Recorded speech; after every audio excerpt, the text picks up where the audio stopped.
What up, though? It's your boy Corey McKinney. Welcome to Free Game Podcast. Today we gonna get into talking about how to make money in 2024 using updated strategies. Right? The pandemic in 2020 showed us that every business is touchable by the government. If they don't deem you an essential business, they have the authority to shut you down whenever they feel like it. Okay. And so I believe that to overcome this, a lot of businesses, specifically brick and mortar businesses, restaurants, or, any brick and mortar business, you have to develop a sales system online. You have to develop a sales system online. For example, restaurants. We just saw, let me pull this up. Red Lobster closed down over 100 locations about 2 months ago. Starbucks closed 500 locations last year. Let me pull this up. I'm just about to type this in real quick. Restaurants that closed 2024. Let's see the list.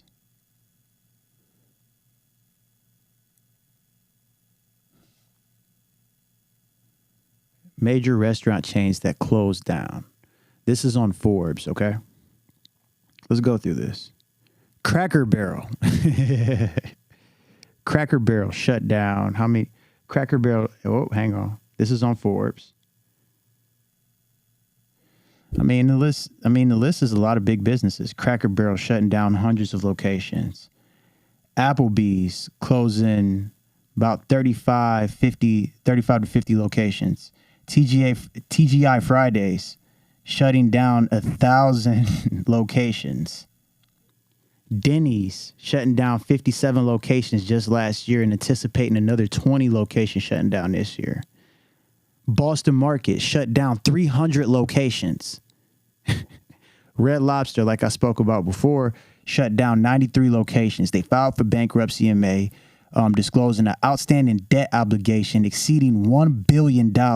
Its cash reserves dwindled to less than $30 million. Red Lobster's cash reserve dwindled down to $30 million, bro. This was a $1 billion organization.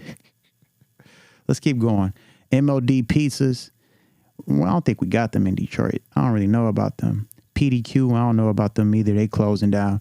Outback Steakhouse, they closed down 41 locations this year alone.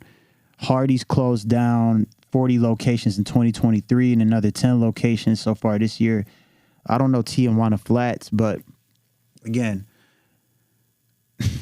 look, these businesses like Red Lobster didn't adjust. They didn't adjust to the marketplace of today. They had Beyonce, one of the biggest female influencers ever in the history of the world, in my opinion. Like, black influencer, one of the top, ever, right? This is Beyonce we're talking about. Make one of the greatest lines about Red Lobster, and they don't make her a brand ambassador some type of way and start running ads. They didn't adjust to figuring out how to make money online. They didn't figure out how to draw traffic to be able to collect a database for their locations locally and leverage that database to get people in their store locally, And it just goes to show you, if a multi-billion-dollar organization like Red Lobster can dwindle down to only $30 million, that means these guys can get bought out for like $10 million. 15 million. They could probably get bought out for something small like that. It just goes to show you that you need to adjust. And let me show you how. I'm going to tell you how we're adjusting in today's market, okay? With restaurants, I believe that restaurants should really prioritize a carryout option, okay? But I'm going to tell you the funnel that we're using to draw traffic into small restaurants in small cities, and it's working like really, really big. For bigger restaurants, it would work even better. Restaurants that got bigger budget, you know what I'm saying, to hire big brand ambassadors, or, you know, pay for an influencer to do a drop, and we can run that as ads. I mean, listen to this. So here's the game. You create an offer, okay? You create an offer and make a video around the offer. So, for example, the restaurant that I'm working with, our offer is $5 off. The piece of content that we have, these guys invested in getting on the local news in the town that we're in. It's a small city outside Detroit. And they end up getting the news to come in, shoot a little clip, you know, with them, interview a few people in a restaurant, and they, you know, they put a news special together for it, right? And so what we've been doing is taking that video that Fox 2 made for us and running that as a Facebook lead generation ad specifically, right? And the offer is very simple. You know, give us your information and we're going to give you a coupon to take $5 off on any entree in there, okay? And when they give us their phone number and their email via that Facebook lead generation ad, we have Go High Level integrated into our Facebook account, okay, to manage the leads that come in. So, okay, let's back up. We created an offer. We have a video. We put that together, okay? We run that on Facebook specifically as Facebook lead generation ads, okay, or meta lead generation ads, because, I mean, it runs on Facebook and Instagram. And this campaign is going to collect phone numbers and emails for us. And when we collect these phone numbers and emails, it goes to our CRM, which is Go High Level, and Go High Level follows up with these people for us. It sends them the coupon for us, for them to come into the store. And we have an AI chatbot integrated into Go High Level to answer any questions that these customers might have, that these potential customers might have. And we also have a happy hour special. So once we send them the coupon to come in, if they have any questions, the AI bot will answer it. If not, every Tuesday and Thursday, they will be reminded about our happy hour specials throughout the week. You know, our happy hours between Tuesdays and Fridays, I can't remember the times, but, you know, the AI chatbot will automatically hit them up Tuesday, Friday, and then answer any questions that they may have. What's the number to the restaurant? Can I see the website? What's on the menu? What do you recommend? Blah, blah, blah, blah, blah, everything. Okay. And this system is bringing people inside of the restaurant. Okay. For example, the other day, we had someone book a party of 25 people from this campaign, and we're only spending $70 a day, mind you. So if you got 25 people sitting down in your restaurant ordering food, drinks, whatever the case may be, right? Even if all 25 people had the $5 coupon and all of them sat down, right? I want to say all the entrees is anywhere between $13 and $17, typical restaurant prices. So let's do some math here, right? So we're spending $70 a day currently because, again, it's a small city. We're targeting that city in just like a 10-mile radius around it, okay? So let's do some numbers here. 25 people, okay? Let's say they all spend $8, okay? That's $200 from one party right there. That covers your entire ad spend for the day, and you got a little something left over. All right? That's if everybody just ordered one thing for $8. You know, don't let them order twice that. That's $400, okay? And again, this is off of one person seeing this campaign and organizing a group of 25 to come in, right? We are currently at about $3 a lead now Facebook gives you more leads than what they track. But throughout the past 2-3 weeks, we've collected hundreds of leads of people that are in a 10-mile radius of this restaurant. locally in a small city. So if we continuously run this campaign for 2-3 months, we'll easily be at thousands of people locally in a 10-mile radius of this restaurant. Okay. So let's say something fucked up happens in the world, right? We are in election year. Okay. When the pandemic hit, it was election year, right? Now I'm not going to say anything is going down, but I'm just saying, let's say hypothetically something happened, right?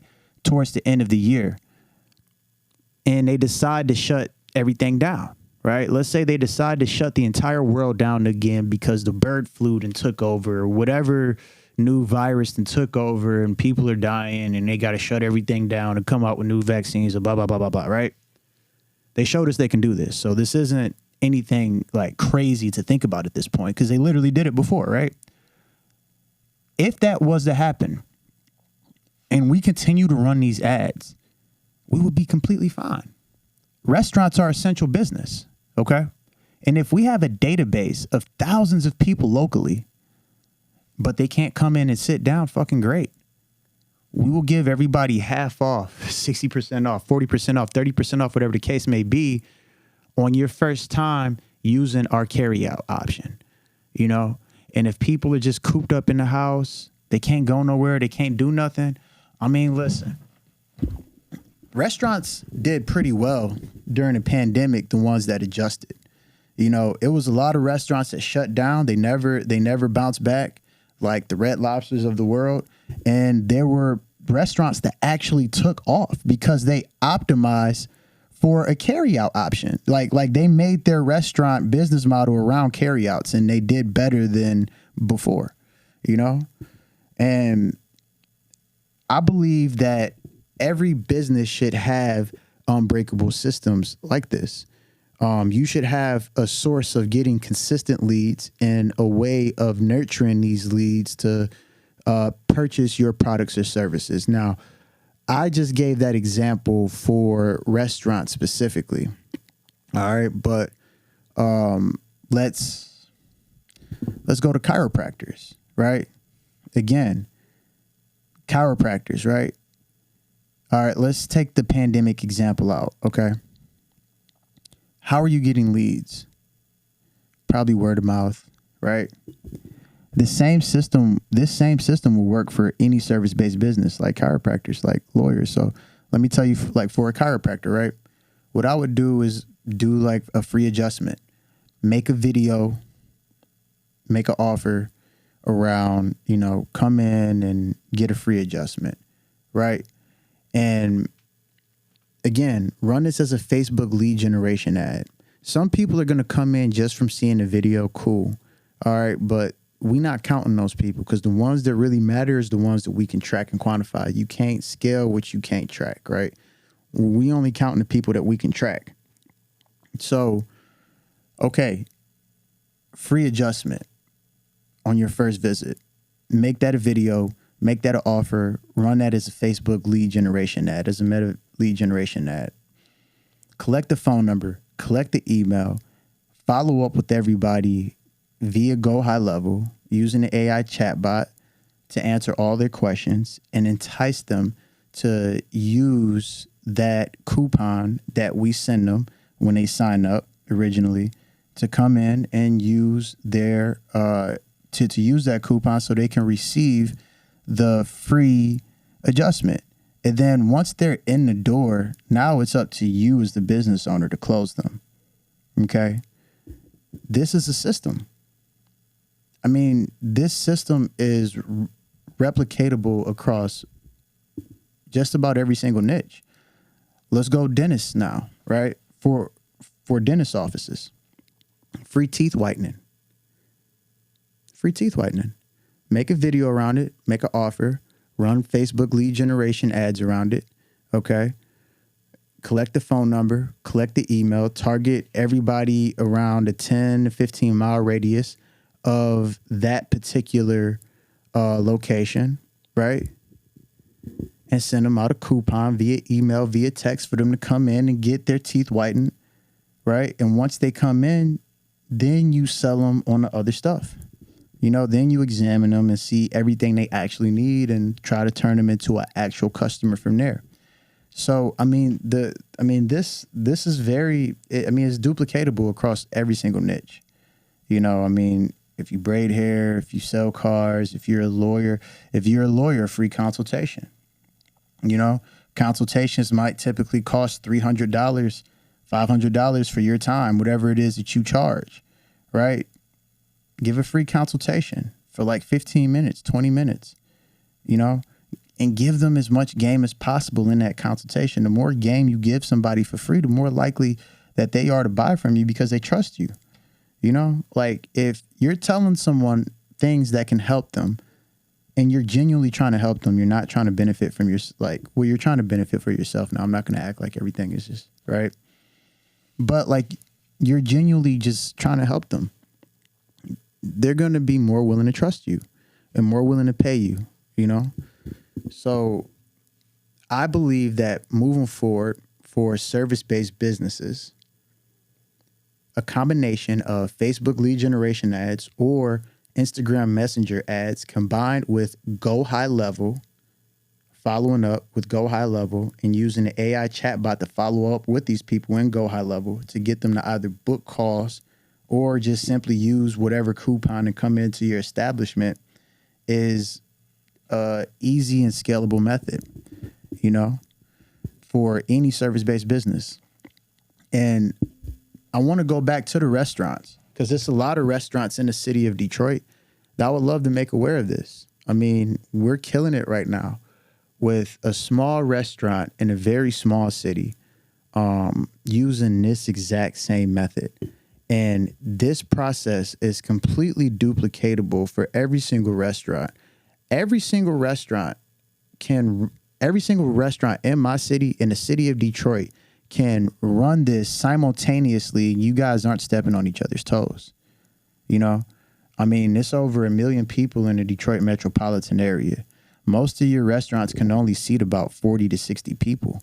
If it's a bigger establishment, maybe like 100 max, right? So, like, why the fuck not? I don't know what your numbers are like. I don't know what your system is like. But, if Red Lobster is only down to $30 million and this was a multi-billion-dollar operation, I know times is hard right now. We're in a recession. It's election year. Pandemic money dried up.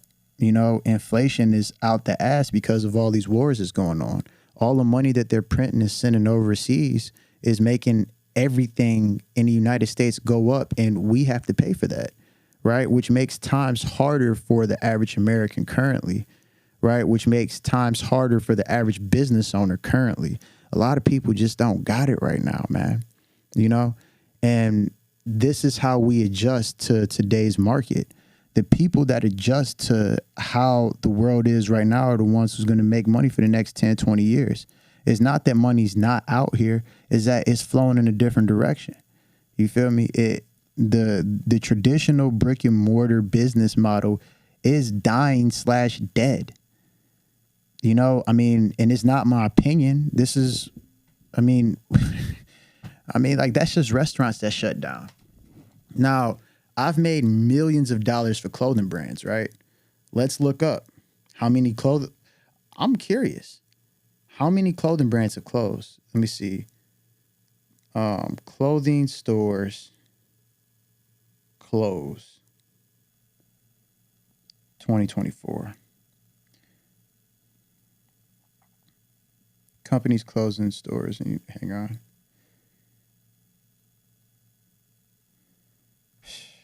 Business Insider. Okay, more than 1,300 stores are closing across the United States in 2024. Here's the list. CVS closing 300 locations. Think about all the small shit CVS sells, right? Notebooks, different foods, maybe some headphones, right? Pens, hair accessories, deodorant, all these different things, right? It's not that people are going to stop buying this shit because people need this stuff, right? Right. So again, let's back up. Let me Let's back up. So CVS, 300 stores closing. Okay. Foot Locker, 113 locations are closing. I didn't even know this, man. This is 2024. Foot Locker's closing 113 locations. Express closed 107 locations. Rite Aid is closing 77 locations. Macy's, another 50 locations. Let's back up. What made me realize that this is a real thing, like I have to get good at making money online, is when Northland closed back in like 2015, 2014. You know, like my mom had a couple clothing. She had a clothing brand called Yasmin J in Detroit. She had a location at Eastland Mall. She had a location in Northland Mall. And I remember when Macy's closed inside of Northland Mall. When Macy's closed inside of Northland Mall, there was maybe 60 to 90 days before the rest of that, before that entire mall closed. Now, Northland Mall, which was like one of the biggest malls in the Metro Detroit area, is like a fucking ghost town now, you know?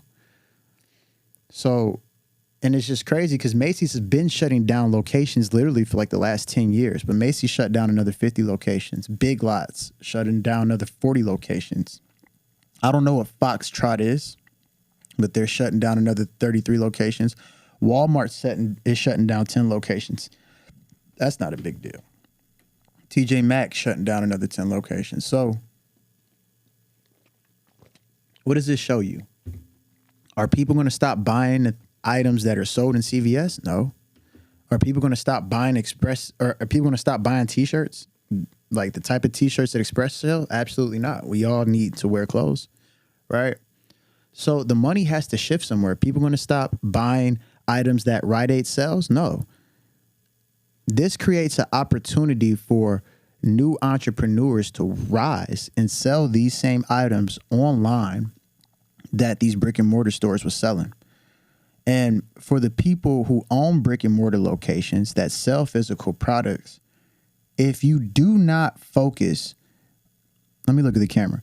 If you do not focus on creating a system to make money online for your business, you can end up just like these multi-billion-dollar businesses. And I'm specifically talking to the business owners in my city in Detroit. You know, I mean, specifically because these are the people that I service the most. These are the people that I care about the most. These are the people I've made the most money for and who've paid me the most and helped me change my life. So, I mean, this is still my primary clientele. Even though I'm in Miami, I'm traveling to all these different places. I got clientele in different parts of the country and even the world. I hope brands in different countries.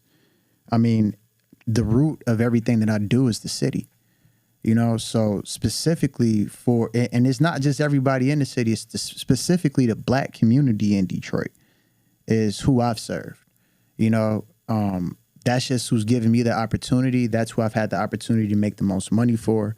And so, like, this message is specifically for the black business owners in Detroit, specifically that own brick and mortar locations.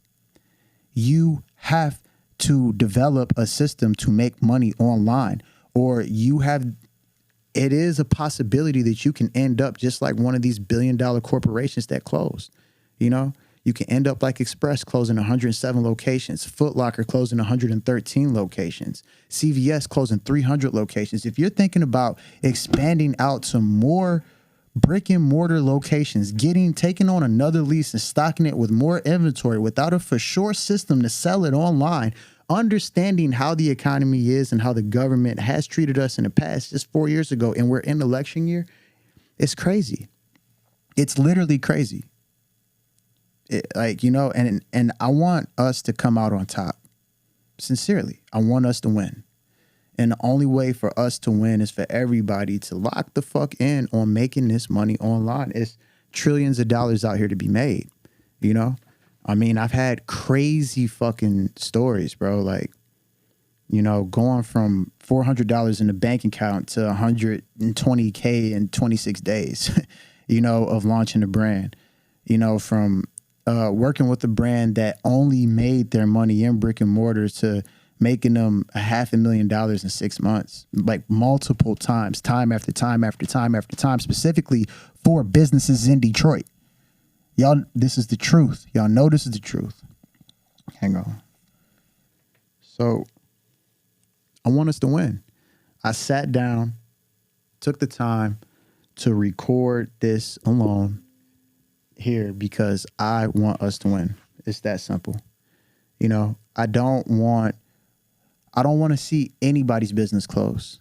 You know, I don't want to see any of my former clients, current clients, you know, friends, businesses close. You know, if these billion-dollar corporations can get smacked with how hard this economy is and they're forced to shut down all of these locations and they still haven't pivoted to trying to sell online at scale, what do you think can happen to the small guys? It's very cocky to think that it can't happen to you. It's arrogant to think that it can't happen to you. And it literally happened to the top. So, and the same goes for restaurants, you know? The same goes for restaurants. For guys that are starting up new restaurants, you know, you're hustling, you know, you're buying this to put into your brick and mortar location, you're painting your walls and, you know, staffing up and doing everything to make the brick and mortar great.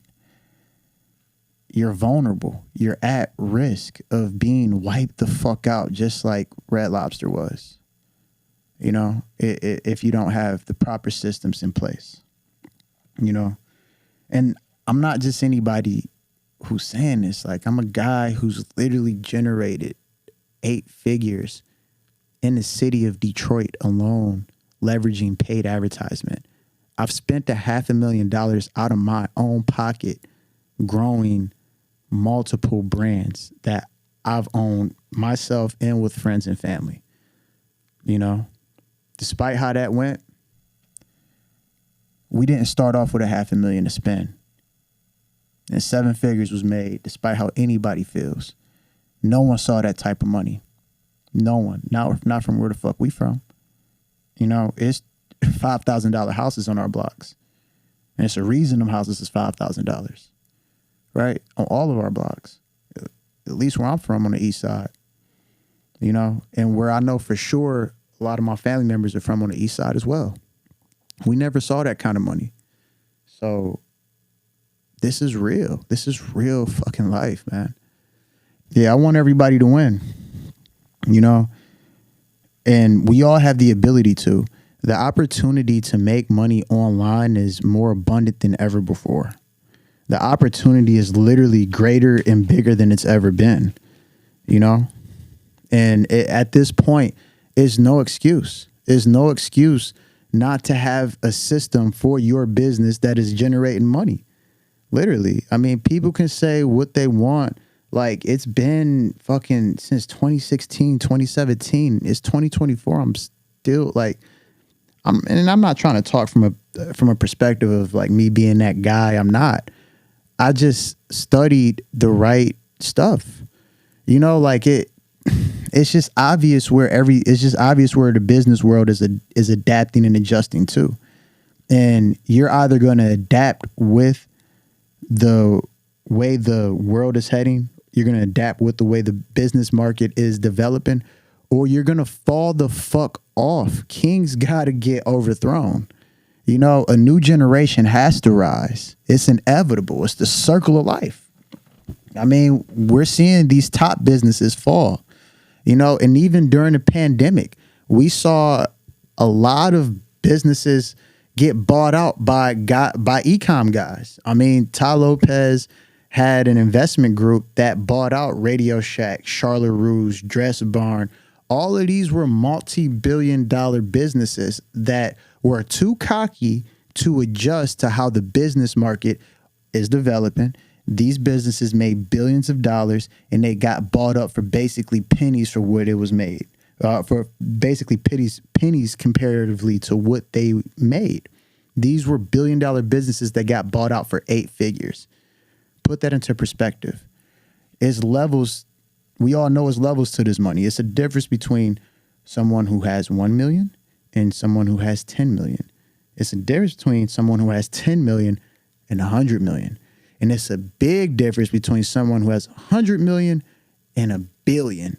So to be at multiple billions at the height of your business, to sell for 10 million,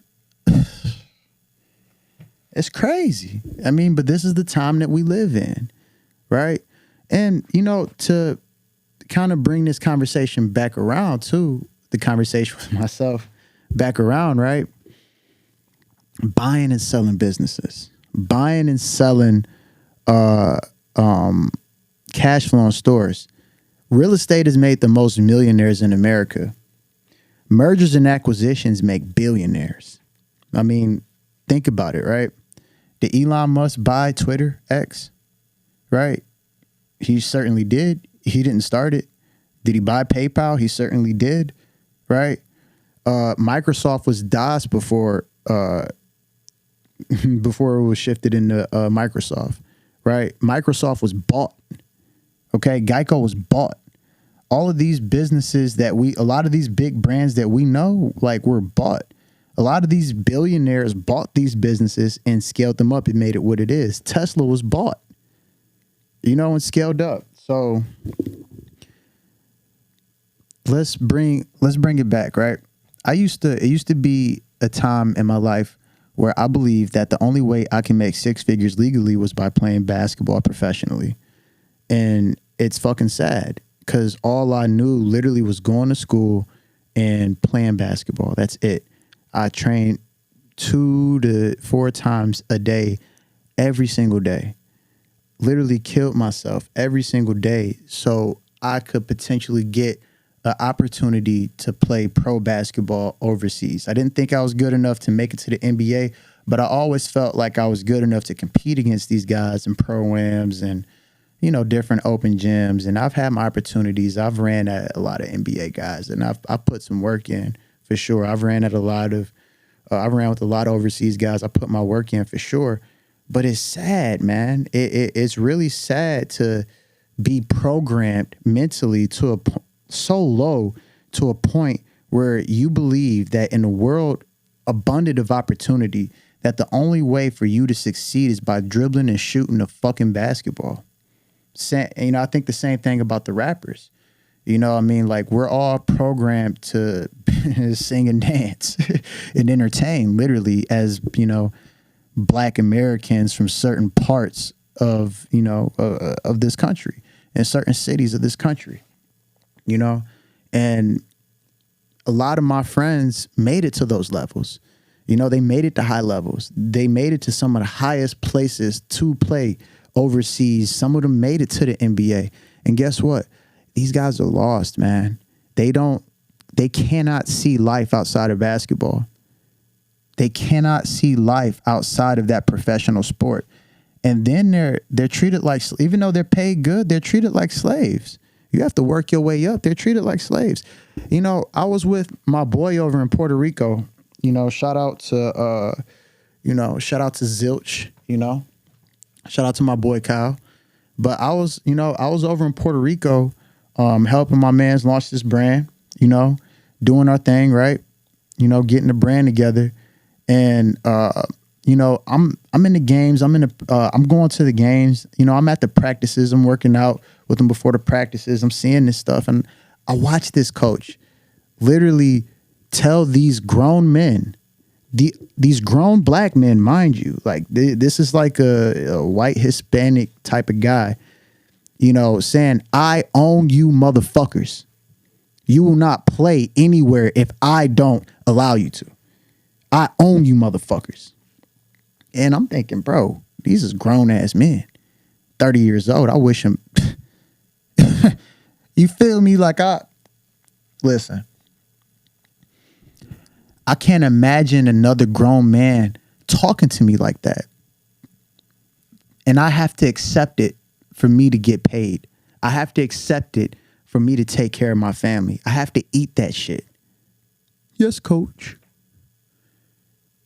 You know, like, luckily for my homie, you know what I'm saying? Like, you know, his resume is at a point where, you know, he can tell the coach to fuck off and quit the team, which he did, and go sign for another big check, overseas, over in Europe or Dubai, which you end up doing. But for the guys that are first year, second year, third year players, man, they don't have a resume like that. This is one of their biggest jobs. It's like, man, it's a level of control mentally that's over you.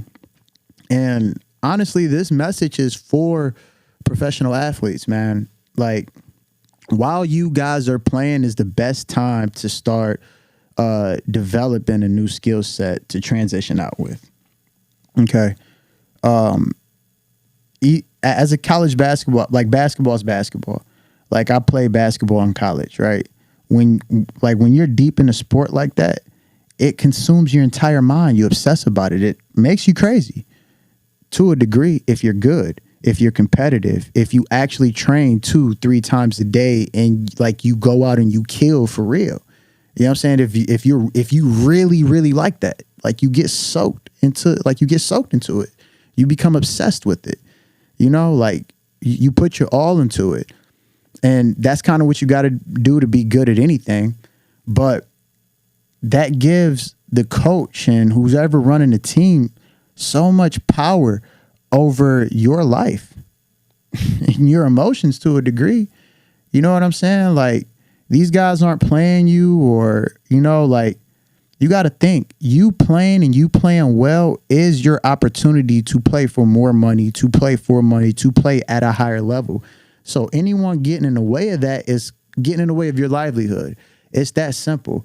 And, like, if you work hard, you deserve everything that you work for. But in a lot of these situations, shit be politics, Shit be politics for all kind of different reasons, Really. They want certain players to be the stars who aren't that good. People, they might be getting paid, or, different relationships that make a coach biased in certain situations, And the best thing you can do is to start developing a skill set to make money online while you're playing. And I say this for college athletes too. For college athletes, you guys don't have any credit. You guys are getting refund checks and all this stuff. You have a lot of time available. Instead of partying and going and chasing girls and all this, learn how to run Facebook ads. Learn how to run Instagram ads. Learn about Go High Level. Go High Level is the now and the future as far as CRM goes. Learn these 3 things. Learn about Shopify. Okay? You learn Shopify, you learn Facebook ads, you learn Go High Level. You have the ability to make yourself a lot of money and everybody that you talk to a lot of money. You're more valuable to the marketplace. You're more valuable to today's world, honestly. And should that day come where you get kicked off the team, or you just decide to say, fuck this shit, fuck this coach, fuck this program, I'm going to bet on myself, you have all the skill sets and resources to do so and be successful and go make 6 figures within the first 12, 18 months of you launching and take it beyond there.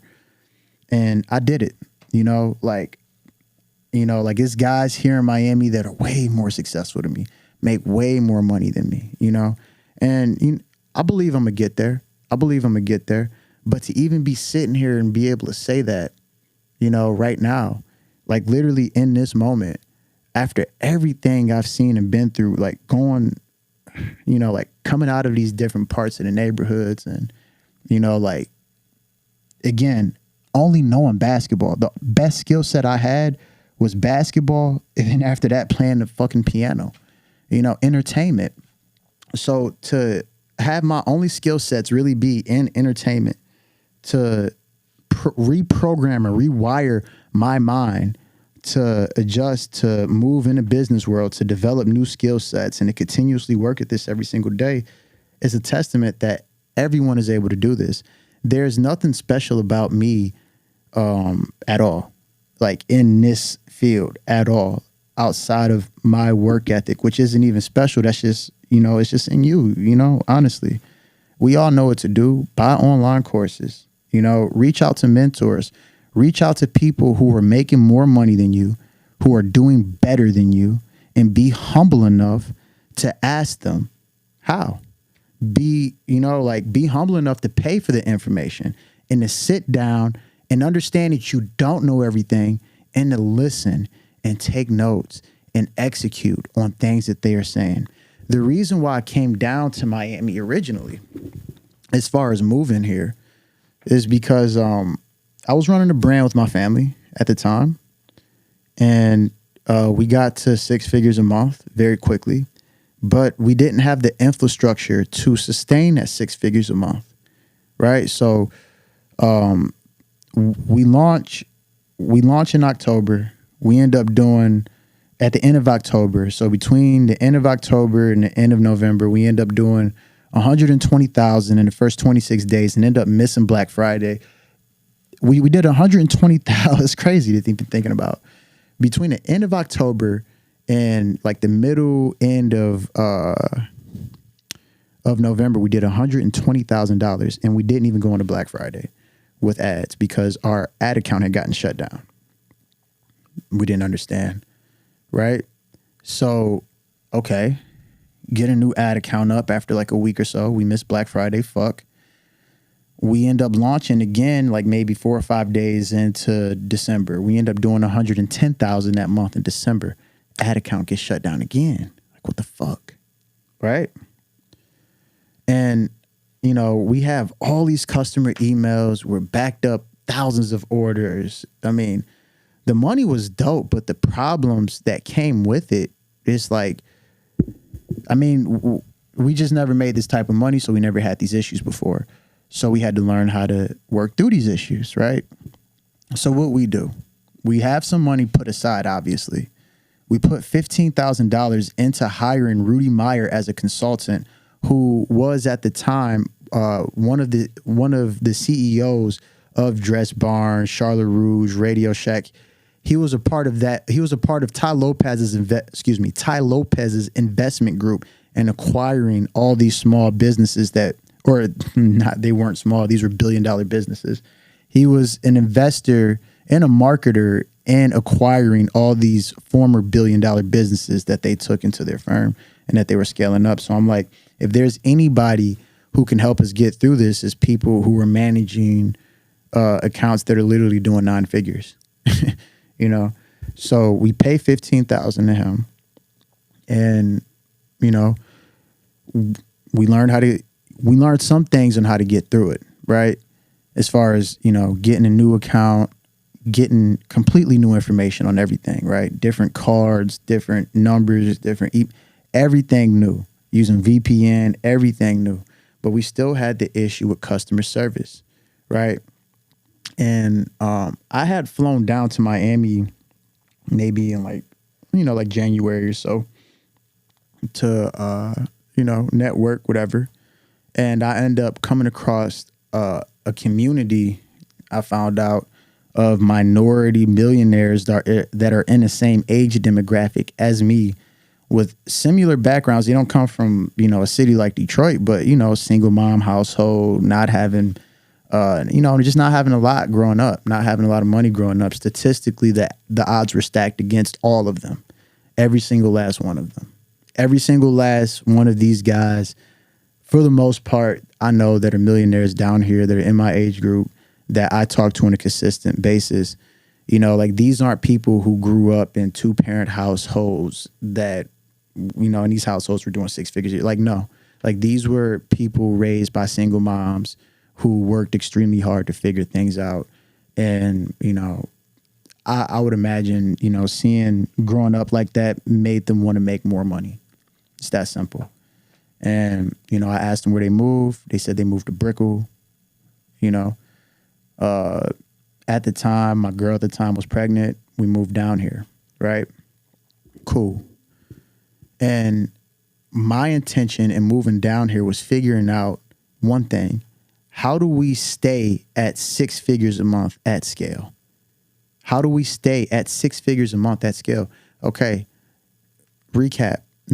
October to November, 120K in 26 days, account shut down, right? We relaunch in December, 110,000, account shut down. So the month of January, I don't run any ads. I hire a mentor, And by this point, we had an email list of, I want to say like 15,000 people. And we weren't marketing this email list at the time. And we had grown an Instagram account to like maybe 10 or 15,000 as well. So I'm posting every single day on that Instagram account with call to actions. And I'm sending out emails every single day. And the combination of that still had us at about $1,000 a day. So we were able to still pull out $30K a month organically in the month of January, just off the muscle like that. And then, hired the mentor, got new accounts, got ads back going. Ads is going well. You know, we hit 50, 60K, but before we hit that 100K again, I made sure we moved to Miami. So I had the community around me that I could consult with, kind of like a war council. I feel like you have to set your circle up like this, you know? Like you have to set your circle up with people that are way above you, people that are peers, and people who are below you in regards to a business mindset. We're not better. You're not better than anybody because you make more money than them. Okay. If you're making $100,000 a month, you're no better than someone who's making $1,000 a month. So I don't want to sit there and, put that out. However, you do want to set your social circle up a certain way so you have balance in how you're handling your day to day. So, we moved down here before we hit 100K, and a couple of my buddies who were also running brands at 6 figures a month. I'm just telling them about everything that's going on. I'm telling them about the operation. How can we get over it? And they end up giving me the game to overcome accounts getting shut down. And the biggest thing was customer service. When you're running ads at scale and it's converting at scale, you're making money at scale, you're going to have a customer service problem. You're going to have people emailing you every single day because people are crazy. The minute someone orders something, they're going to want it. They're going to want that shit within the next day or so. Right. So we end up getting Zendesk specifically.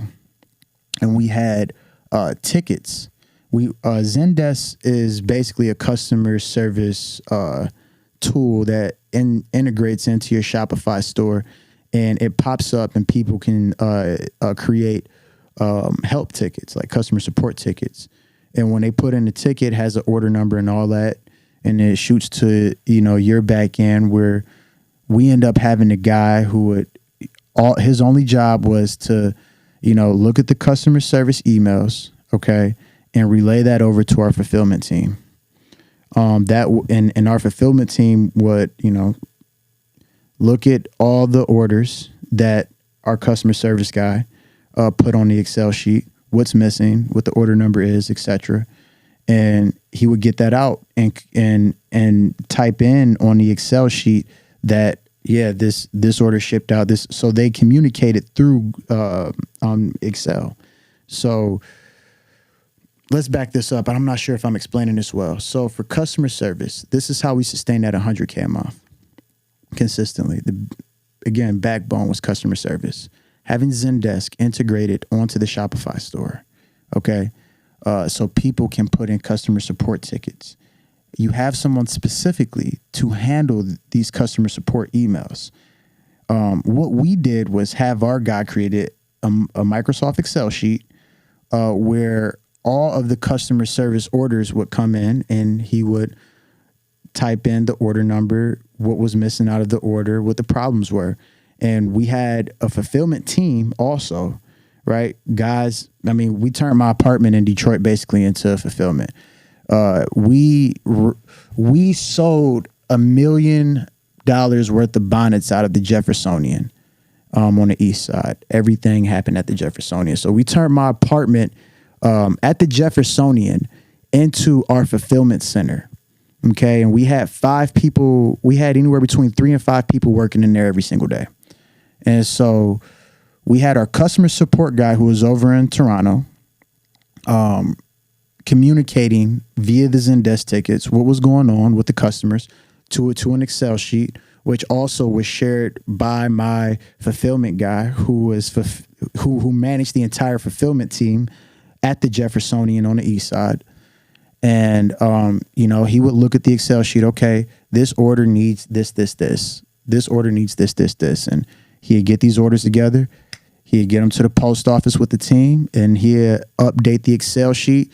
And from there, our customer support guy will update the customer about what's going on with their order.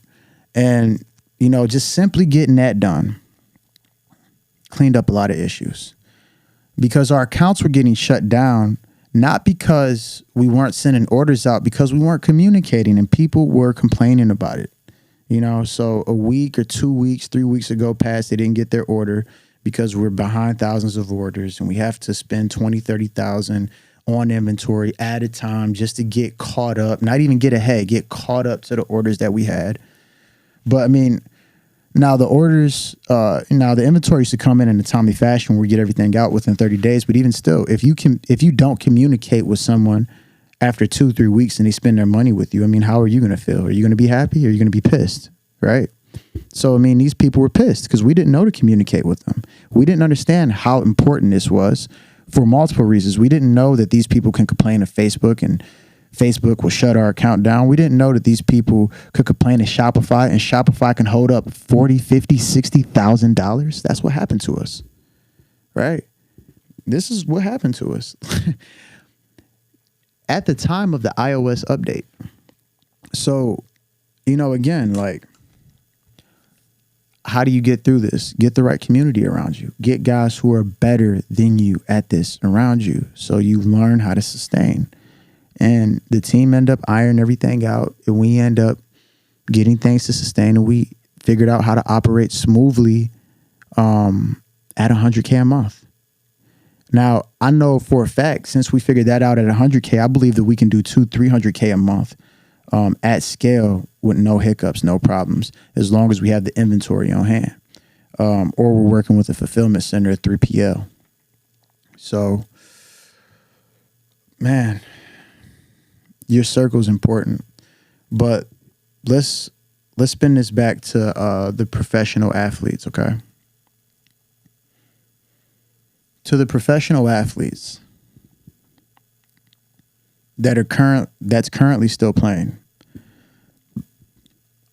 I want you to start taking your life after sports very serious. Start thinking about this, especially if you're 28, you're 29.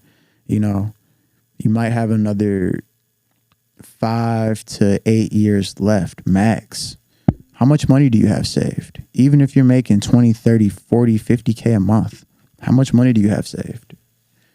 I mean, you have a lot of time on your hands, and there's vices. There's girls. You want to get fresh, right? Might drink, might smoke, whatever the case may be. You want to live in a fly crib. You want to drive something nice. You want something nice on. I mean, all of that costs, right? So, and that money's not going to continue to come in. Most guys, when they're finished playing pro sports, I see they either become school teachers or they work at Amazon. And let me tell you something. Amazon is replacing a lot of their employees with robots. And the school system's a joke. You don't make any money. But this is what I see a lot of professional athletes. These are the professions I see a lot of professional athletes transitioning into, after making that kind of money, and it's sad. So, which is what I'm saying. While you're still playing, focus on these couple of things. 1, get your credit right, get it to 700. 2, if you're an athlete that was in the NBA or you were popular, real popular, right? Like you have a personal brand, like you have 40,000 plus followers, good engagement, etc. I would recommend doubling down on that personal brand and figuring out how to monetize that personal brand that you have. Create a Shopify store, get some merch for yourself, right? Get some shirts or whatever the case may be, and while you're playing, market that. You playing that sport in those countries is literally marketing for your brand. You are a personal brand, right? Create a Shopify store, get you some merch, Now, for those who don't want to create a brand around themselves, because you might not want your face out there for whatever that case, for whatever the case may be, different personality types. If you're making good money, 1, invest in getting your credit correct. Get an LLC, get an EIN, because with the LLC and an EIN and a 700 credit score, you're able to get approved for 6 figures from the bank. Business credit, right? And with these funds, even though you have the cash, I prefer to use the bank's money. It's better if you got cash in the bank's money because you keep your fucking cash and leverage the bank's money to make your moves, and you have your cash in case all else fails. But you're really trying to profit off of the bank's money and pay the banks back with whatever you invest into. I like to buy cash flowing e-com businesses at this point in my career. I've helped a lot of businesses grow from absolutely nothing in the city. I've started brands from scratch and grown them to 7 figures. And that shit is hard. That shit is hard. You know? And I went that route because I didn't have any money and my credit was fucked up. It's that simple. So I had to develop a skill set where I can get paid 6 figures, multiple 6 figures a year. I haven't had a year under 6 figures since 2019. This is a fact. I show bank statements, I pay taxes, everything, right? But for the people who do have a little bit of cash, specifically the professional athletes who do have a little bit of cash, you know, and you have good credit, what I would recommend doing is buying a cash flowing Shopify store, right? Buy a cash flowing Shopify store and negotiate it in a way where you still get the team that is running that brand to come on your team. And they continue to manage and run that brand for you. So all you're doing is just sitting back as the business owner and just collecting that cash flow, you know? And, you know, with a few of my homies that played overseas, I have multiple friends that's played professional basketball that I help get into stores that's done over $100,000 in profit, right? They paid only $50,000 for these stores, right? Mind you, the reason $50,000 is a lot, depending on who you're talking to, mindset, right? A business that's done $100,000 in profit can be resold for $100,000 to the upwards of $300,000, because online businesses typically sell between a 1x to a 3x of the yearly net profit. Okay, so if a business has done $100K in profit in the last 12 months, and you get this thing for $50,000, you're able to, and this thing is still cash flowing, like it's not dead, it's still making money. You're able to resell that brand for 100 to the upwards of 300,000, depending on the certain assets that brand has, obviously. But I get my people in these brands cheap like that, cheap enough for them to flip it for a profit very quick, but it's still cash flowing. And I buy these businesses that cheap from the European market. You know, our dollar goes a little bit further overseas currently. It might not be the same in a year or two, you know, with BRICS and, you know, everything going down right now. But currently, our money is still worth a lot, you know, so we're able to acquire brands that's done 6 figures, multiple 6 figures for relatively cheap, you know, for under 6 figures. And they're still cash flowing. I manage those brands as the CEO. So, like, for example, one of my buddies, I'm not going to say his name, I helped him buy a brand over in the Finnish market in Finland. Okay. This brand is in Finnish, the language Finnish. The only language I know is English. I don't know Finnish. Okay. The entire brand is in Finnish. The website copies in Finnish, okay? The ads that we run is in Finnish. We use ChatGPT to translate our messaging because the messaging is still the same. Marketing is marketing, right? It doesn't matter what language we're talking. We have to talk the same shit to every single market. You know what I'm saying? You have to know your demographic and talk that shit to them, okay? It doesn't matter what language it is. So we use ChatGPT to translate from English to Finnish, right? And we use that copy in our Facebook ads and run that to the Finnish to the Finland market, and we're getting sales. We have an email list of like 16,000 people. We send all of our emails out in the Finnish language, and it's making money every single day. It's done 300,000 in the last 12 months. Okay. And again, he acquired this brand for 50,000. We're looking to exit for about 100, 120, whatever, currently. But this is just an example of what you could be doing as a professional athlete currently playing overseas. You know, fuck going to the casino, bro.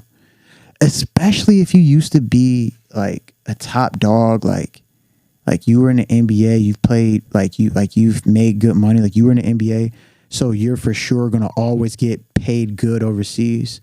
It does not make sense to go off fucking off your money on drip, on jewelry, on bitches, on a casino, on any of these other things if you don't have another established cash flow.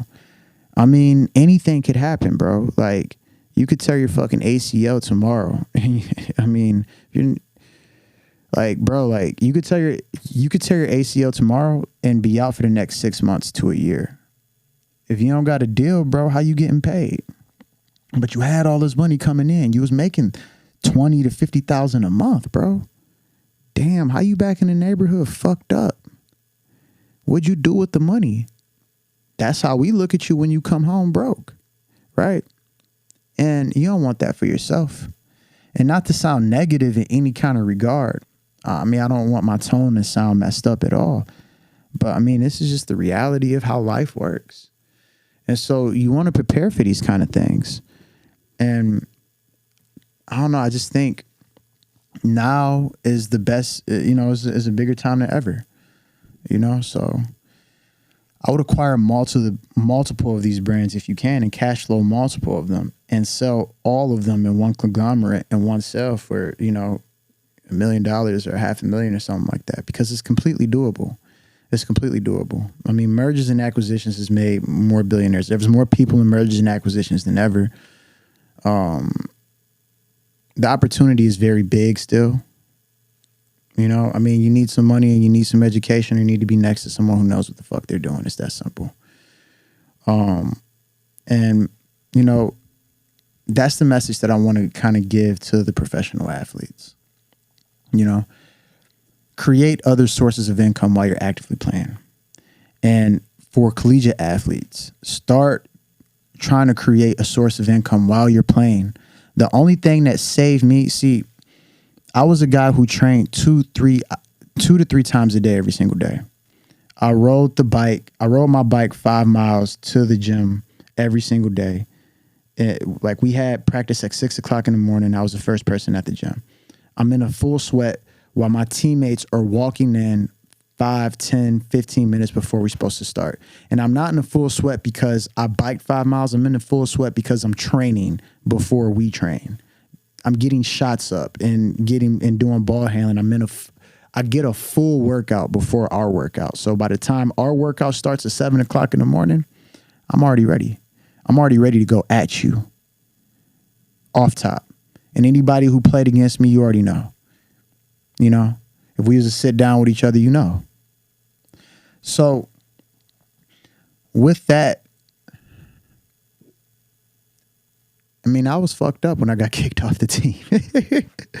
It was a sad day for me. But at the same time, I had been studying my first business model maybe 6-7 months prior to me being kicked off the team.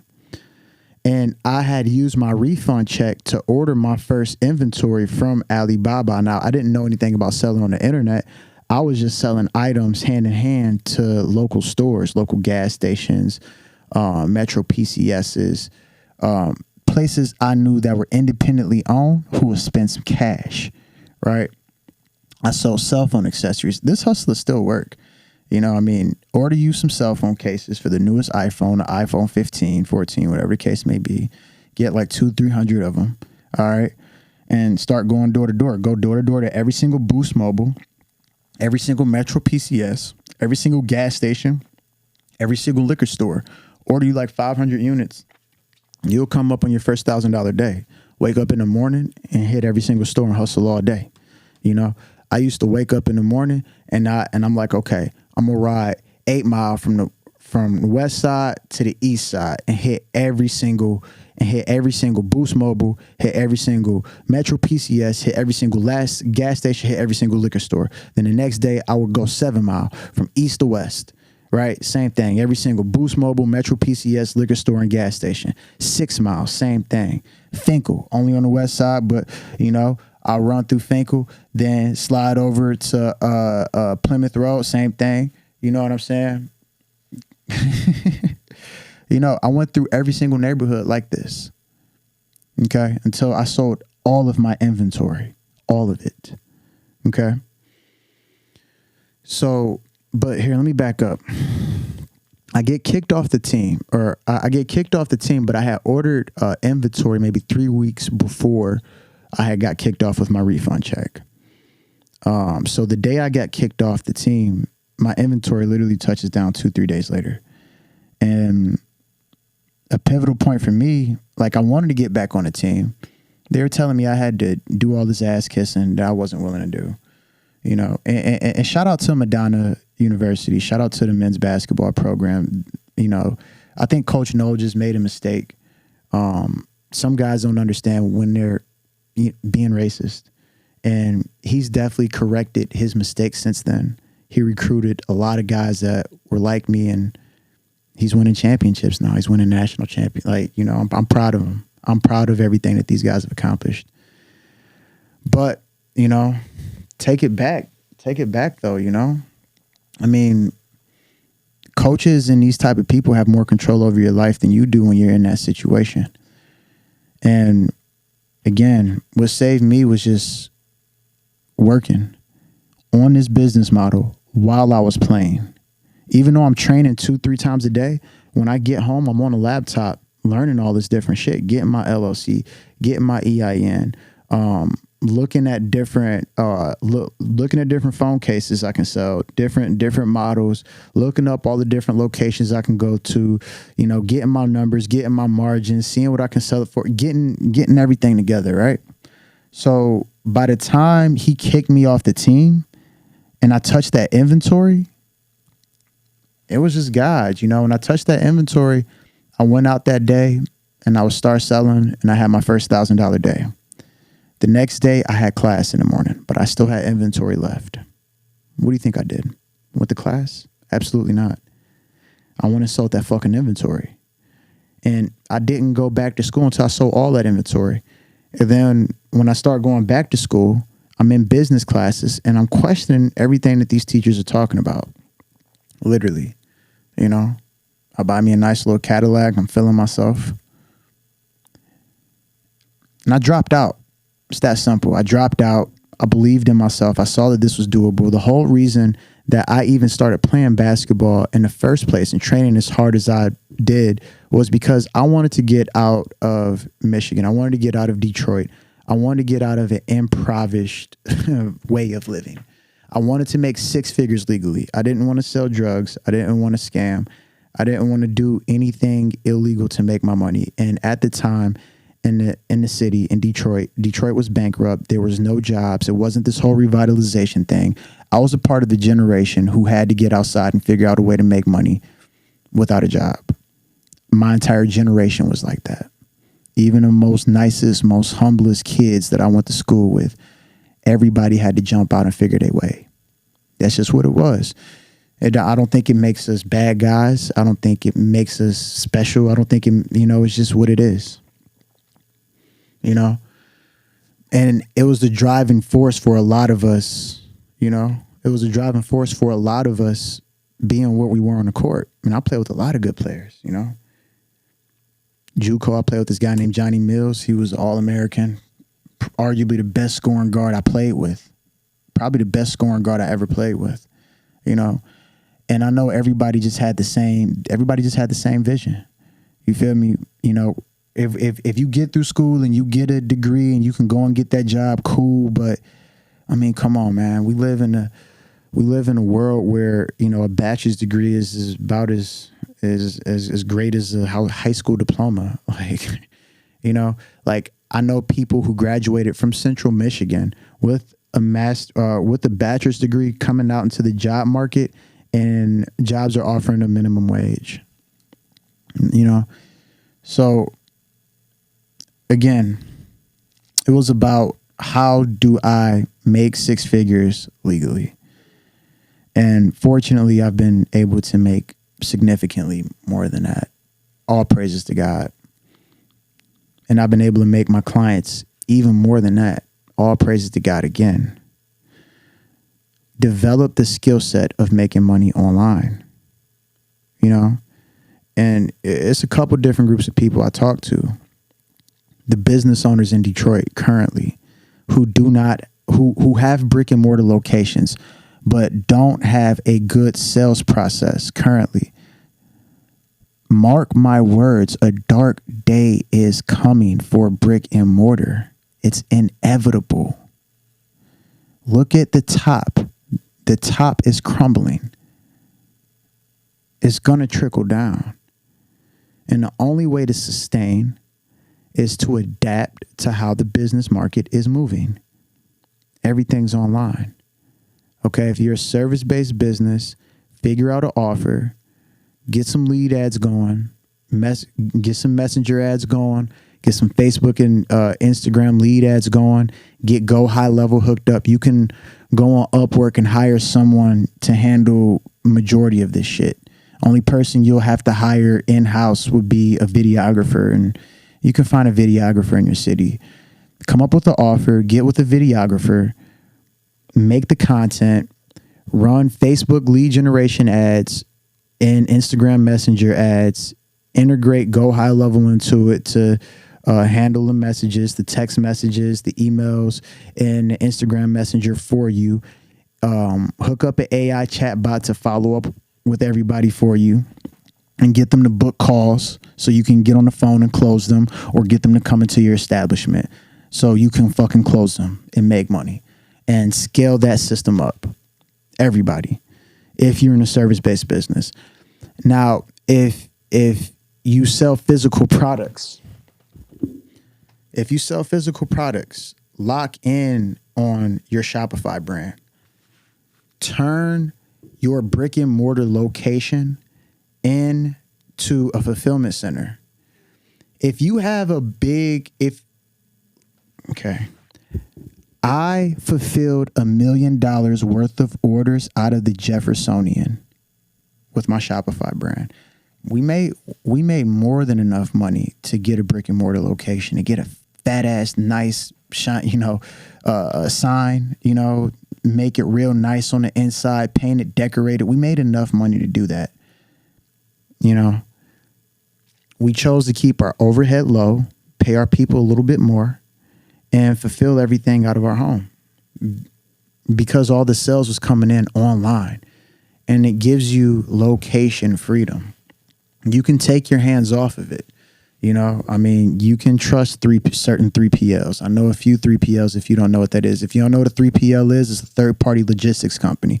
It's basically a fulfillment company that handles all the fulfillment for you. So if you're running a business at scale and you need fulfillment partners, I got you. Because with these fulfillment partners, you're able to be hands off. You're able to travel and live in all these different parts of the world and travel like whenever you want to. Like, I can pick up and go to fucking Dubai tomorrow if I wanted to. I can go to Puerto Rico tomorrow. I can go back to Detroit tomorrow. And it doesn't affect it doesn't affect too much, of the businesses, the online businesses that are actually running. Now, I like to be in certain markets for information, for relationships, because Detroit is alarmingly behind in the business world. I mean, sure, it's developing, but it's a reason it's developing. It's developing because it's fucking behind. It's behind because we're not adapting at scale on making money online. This isn't the 1990s.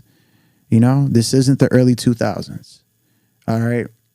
If you do not figure out how to make money online, a dark day is coming for you if you're a business owner. And it's that simple. And it's not what I think. It's literally what Forbes is saying, is what Business Insider is saying. Let's read this again. Business Insider: more than 1,300 stores are closing across the United States in 2024. Here's the list. CVS closing 300 stores. Foot Locker closing 113 locations. Express closing 107 locations.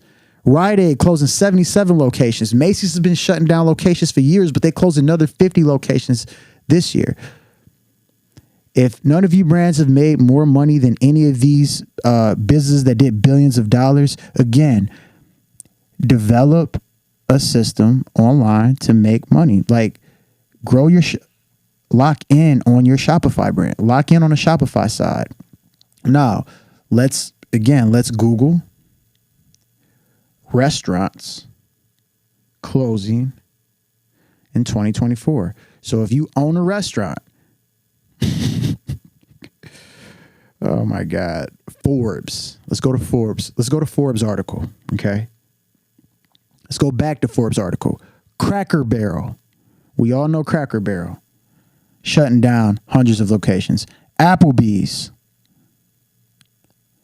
TGI Fridays shutting down locations. Denny shutting down locations. Boston Market shutting down locations. Red Lobster, again, shutting down 100 locations. And the numbers on Red Lobster, again, is crazy. A debt obligation exceeding $1 billion. And they only have $30 million in cash reserves, bro. The numbers are right there on the internet. This isn't my opinion. This is what is going on today. And if you do not adjust, a dark day is coming for you. So, you know, I don't want you guys to be like that. I don't want my city to be like that. Specifically, I got to go home. I don't want to live in a city where a whole bunch of stores is closed and guys are robbing like crazy. You know, the robbing went down a whole lot in Detroit. I don't want to live in Detroit where guys got to rob like that all day, every day. You know what I'm saying? For every entrepreneur that's doing well, you have the ability to employ 5 to 10 people, you know, and pay them well when you're doing well, you know? And that's a beautiful thing. When you're able to employ a guy who has a family and he's able to take care of his family and supply everything that he needs and more, off of the work that you're able to give him, and he didn't have to go out and do anything illegal to obtain that, like, you bettered your community. The black community needs more entrepreneurs, you know? I mean, sure, for us to make money, but for us to create opportunities for our own people. The only way to actually drop the crime rate in our cities is for more entrepreneurs to rise and create more jobs. It's that simple, you know? And the best way to do it, I've lived through, is scaling online businesses. It's not one business owner I've helped scale who didn't employ more people and have them working longer hours. A lot of people have ate behind this work. All praises to God. All praises to God. I'm not going to talk from a perspective like I'm that guy. I wanted to play professional basketball. God empowered me to do this, and I want to share this message, man, honestly. You know, so that's basically what I got, man.